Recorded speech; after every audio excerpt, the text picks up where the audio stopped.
Pensioners केंद्रीय कर्मचारी और राज्य कर्मचारियों के लिए गुड न्यूज आए हैं। जी हां, आज डीए में बढ़ोतरी के ऐलान को लेकर बड़ी खुशखबरी आई है। जी हां, सैलरी व पेंशन में जबरदस्त बढ़ोतरी पर बड़ी खबर आ चुकी है, जिसकी पूरी जानकारी आपको सबसे पहले इस वीडियो में देखने को मिलेगी। साथ ही कर्मचारी व पेंशनर से जुड़ी अन्य भी 4 बड़ी खबरें हैं, जिसकी भी पूरी जानकारी आपको इस वीडियो में देखने को मिलेगी। तो बने रहा आप इस वीडियो को लास्ट तक और जानिए इन बड़ी खबरों को सबसे पहले। इससे पहले अगर आपने अभी तक भी इस वीडियो पर एक लाइक नहीं किया तो एक लाइक कर दीजिए, क्योंकि आपका एक लाइक ही हमारी मेहनत का फल होता है। वही चैनल को भी फ्री में सब्सक्राइब नहीं किया, सब्सक्राइब कर लीजिए, ताकि आगे भी आपको कर्मचारी व पेंशनर से जुड़ी हर एक लेटेस्ट अपडेट सबसे पहले देखने को मिलती रहे। तो चलिए बढ़ते हैं आज की बड़ी खबरों में आगे। आज की पहली बड़ी खबर आपको बता दें कि सरकारी बैंकों के लाखों कर्मचारियों के लिए आई खुशखबरी, मिलने वाली है 15 दिन की एक्स्ट्रा सैलरी। जी हां, आपको बता दें कि सरकारी बैंकों के प्रदर्शन के आधार पर उनके कर्मचारियों को फायदा मिलने वाला है। नवंबर 2020 में कर्मचारियों के परफॉर्मेंस लिंक्ड कंपोनेंट के लिए इंडियन बैंक एसोसिएशन IBA के साथ एक सहमति प्रस्ताव शुरू हुआ था।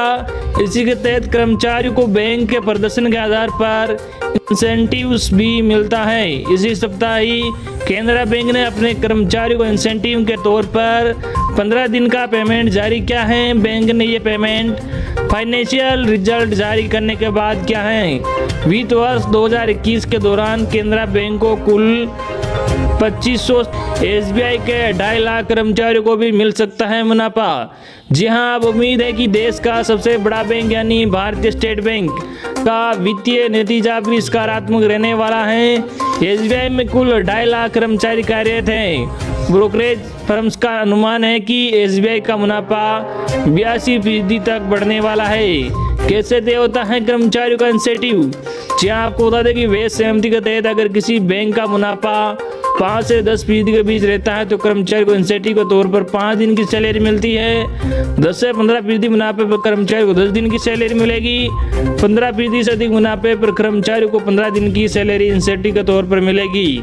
यह सुविधा सभी रैंक और पद के कर्मचारियों को मिलती है। अगली बड़ी खबर आपको बता दें कि इन केंद्रीय कर्मचारियों के लिए बड़ा अप्रेजल डेट, इस दिन तक मिलेगा अप्रेजल फॉर्म। जी हां, आपको बता दें कि केंद्र सरकार ने वित्त वर्ष 2020-21 के लिए सेंट्रल सेक्रेटेरिएट सर्विस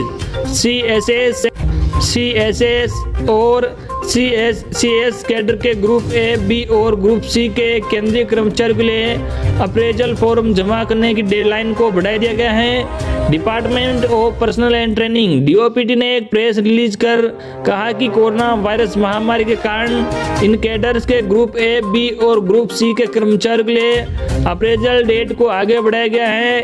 इस रिलीज में कहा गया है कि अप्रेजल की सभी प्रक्रियाएं 31 दिसंबर 2021 से पहले पूरी हो जाएगी। अप्रेजल की नई डेडलाइन सभी मौजूदा कर्मचारियों और 28 फरवरी 2021 के बाद रिटायर होने वाले कर्मचारियों पर लागू होगी। आपको बता दें कि 7 वेतन आयोग की सिफारिश के मुताबिक ही केंद्रीय कर्मचारियों को सैलरी मिल रही है। वही अगली बड़ी खबर, खुशखबरी, केंद्र सरकार ने बढ़ाया वेरिएबल DA। 1.5 करोड़ कर्मचारियों को होगा फायदा। जी हां, आपको बता दें कि करोड़ों सरकारी वर्कर्स के लिए अच्छी खबर है। श्रम और रोजगार मंत्रालय ने शुक्रवार को केंद्रीय क्षेत्र में 1.5 करोड़ से ज्यादा एम्प्लॉयज के लिए वेरिएबल महंगाई भत्ते में 105 रुपये से 210 रुपये प्रति माह की बढ़ोतरी की घोषणा की है। वर्दी जो 1 अप्रैल 2021 से प्रभावी होगी, जिसके चलते केंद्रीय क्षेत्र के कर्मचारियों के लिए मिनिमम मजदूरी की दर में भी वृद्धि होगी। यह केंद्रीय क्षेत्र में शेड्यूल रोजगार के लिए होगा। केंद्र सरकार, रेलवे प्रशासन, खानों, तेल क्षेत्र, प्रमुख बंदरगाहों या केंद्र सरकार की ओर से स्थापित किसी भी निगम के अधिकार के तहत प्रतिष्ठानों पर लागू होगा। ये दरें कॉन्ट्रैक्ट और कैजुअल कर्मचारियों वर्कर्स पर भी समान रूप से लागू हैं। श्रम मंत्रालय ने एक बयान के मुताबिक 1 अप्रैल 2021 से परिवर्तनीय महंगाई भत्ता वेरिएबल डिफरेंस अलाउंस की दर को नोटिफाई और रिवाइज किया है। श्रम मंत्रालय के एक प्रेस रिलीज के मुताबिक ऐसे समय में जब देश कोविड-19 महामारी की दूसरी लहर से जूझ रहा है, केंद्रीय क्षेत्र में विभिन्न अनुसूचित रोजगारों में लगे विभिन्न श्रेणी के श्रमिकों को एक बड़ी राहत देते हुए श्रम और रोजगार मंत्रालय, भारत सरकार ने 1 अप्रैल 2021 से परिवर्तनीय महंगाई भत्ता VDI की दर को रिवाइज करने का फैसला किया गया है। परिवर्तनीय महंगाई भत्ता VDI की दर को जुलाई से दिसंबर 2020 के बीच इंडस्ट्रियल वर्कर्स के कंज्यूमर प्राइस इंडेक्स की औसत दर के आधार पर तय किया गया है। जुलाई से दिसंबर 2020 के लिए औसत CPI इंडेक्स वर्कर का इस्तेमाल लेटेस्ट VDI संशोधन करने में किया गया था। श्रम मंत्री संतोष गंगवार ने कहा, मुझे ये बताते हुए प्रसन्नता हो रही है कि हमारे मंत्रालय द्वारा केंद्रीय क्षेत्र में अनुसूचित रोजगारों में कार्यरत श्रमिक भाई बहनों के लिए दिए जाने वाले महंगाई भत्ते की राशि 1 अप्रैल 2021 से बढ़ाए जाने का आदेश मुख्य श्रम आयुक्त की ओर से जारी किया गया है। इसका लाभ तुरंत ही मिलना शुरू हो जाएगा। इससे करीब 1.5 करोड़ श्रमिक भाई बहनों को उनकी दैनिक मजदूरी में इस बढ़ोतरी का सीधा लाभ मिलेगा।